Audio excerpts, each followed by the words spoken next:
Why do you want to let them out? Irina's law kicks in on December 1st. Lawmakers passed it after Irina Zarutska was murdered on the light rail train back in August. I believe that the state legislators had a good intention.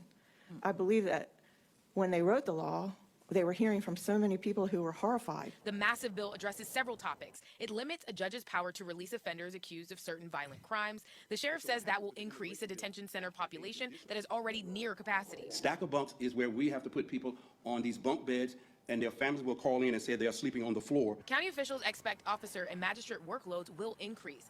They say they'll have an idea, they'll see the impact of the full law in the next 3 months. I think by the time we get to the end of February, early March, where we are at that point is probably going to be pretty close to where we're going to be for the long haul. Irina's law adds funding for additional district attorneys. It does not add funding for anything else. We as a community have a very difficult job. We're forced to make some very difficult choices moving forward with respect. You know what? This is a great law.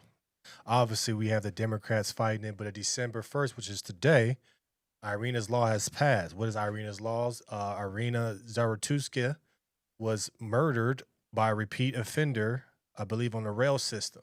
This is very similar to the same issue to the girl that happened in Chicago that got gasoline poured on her.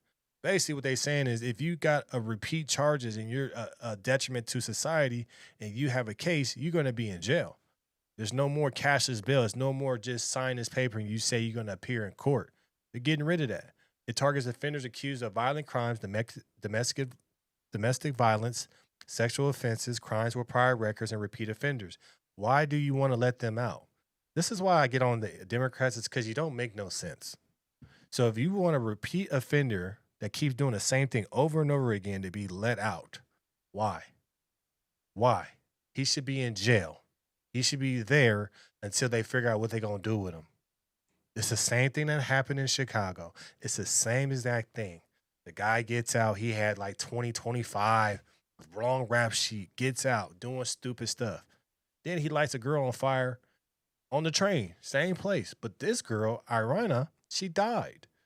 So this all could have been prevented if he was in jail because he was a repeat offender. Also, too, what this does is shifts the North Carolina toward a system where public safety outweighs the presumption of pretrial release. Judges must document their reasoning. Repeat violent offenders are detained automatically in many cases. Look, man, I hate to say it, man, if you got people that's doing the same dumb shit that are being a detriment to society, I don't believe they should have any rights. Want to see the full clip? Head to Mr. Marcus World YouTube channel. Link is in the bio.